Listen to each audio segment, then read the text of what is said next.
right now, health experts warn whooping cough is on the rise in the U.S., including right here in Minnesota.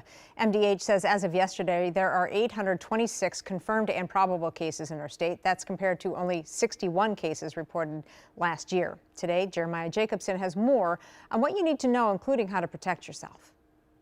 Cases of whooping cough are surging in the U.S., 5 times higher than they were at the same point last year.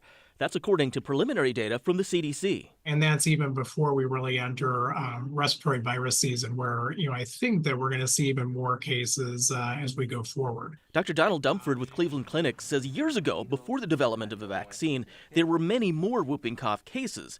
This year's number of cases is more in line with pre-pandemic levels, but for those most vulnerable, like young children and the elderly, that's concerning.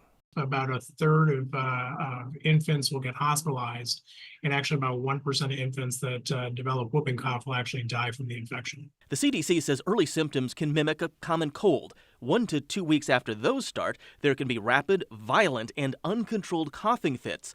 That can make it hard for a person to breathe. It can last up to 10 weeks. They can kind of get blue in the face, and then there's a very sharp intake of air that kind of causes this whoop. Dumford says the best protection against whooping cough is vaccination. It's typically given to young children, but he says it's recommended for adults who haven't received it too, along with boosters. And it's especially important for those who are pregnant. Because remember that infants very highly rely on their mothers for their immune system over those first 6 months of life. Doctors say healthy habits can also help protect you from getting whooping cough. It includes frequent hand washing, getting good nutrition and sleep.